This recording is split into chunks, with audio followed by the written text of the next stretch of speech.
સૌને નમસ્કાર। આજે આપને જણાવતા મને આનંદ થાય છે કે મારા 2022ના સંકલ્પથી કે જે દિવસ હું ધારાસભ્ય બનીશ એ દિવસથી સંકલ્પ કર્યો હતો કે મા બાપ વગરની દીકરીઓ અને જરૂરિયાતમંદ દીકરીઓના સમૂહ લગ્નનું એક આયોજન કરીશ।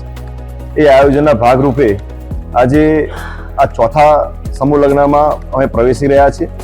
આ ચોથા સમૂહ લગ્નનું આયોજન મારા શિવાજી ફાઉન્ડેશન તરફથી શિવાજી ફાઉન્ડેશન આજે ચોથા સમૂહ લગ્નની અંદર આયોજન કરી રહ્યું છે। ત્યારે આપને સૌને જણાવતા મને આનંદ થાય છે કે મારા વિધાનસભાની અંદર જરૂરિયાતમંદ દીકરીઓ અને મા બાપ વિહોણીની દીકરીઓનો એવો તારીખ 3/5/2026ના રોજ 101 દીકરીઓના સમૂહ લગ્નનું આયોજન કરી રહ્યા છે।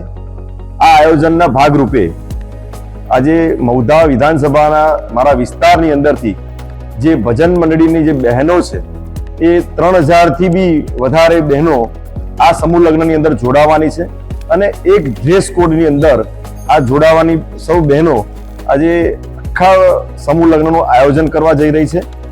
મારા શિવાજી ફાઉન્ડેશન તરફથી આપ સૌને હું હાર્દિક આમંત્રણ પાઠવું છું અને તારીખ 1 મેના રોજ રામદેવજી મહારાજનો 9:30 વાગે પાઠ રાખેલો છે।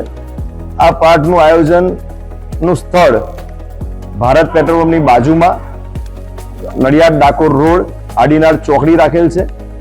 તારીખ 3/5/2026ના રોજ આ 101 દીકરીઓના સમૂહ લગ્નનું આયોજન છે। એની અંદર ગુજરાત રાજ્યના મુખ્યમંત્રી શ્રી ભૂપેન્દ્રભાઈ પટેલ સાહેબ અને ગુજરાત પ્રદેશના અધ્યક્ષ એવા જગદીશભાઈ વિશ્વકર્મા સાહેબ બી પધારવાના છે।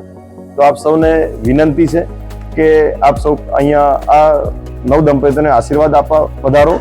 ત્યારબાદ તારીખ 5/5/2026ના રોજ 51 દીકરીઓ તળપદા સમાજની નું આયોજન કરેલું છે। એની અંદર આ ઐતિહાસિક વિષય ઉપર જઈએ તો સૌથી પહેલી વાર આ આયોજન તળપદા સમાજનું આદર્શ સમૂહ લગ્ન કરવા જઈ રહ્યા છીએ। એની અંદર મારા વિધાનસભાની અંદર તળપદા સમાજના અગ્રણીઓ સાથે જોડાઈ અને આ આયોજનની અંદર સાથે જોડાયા છે।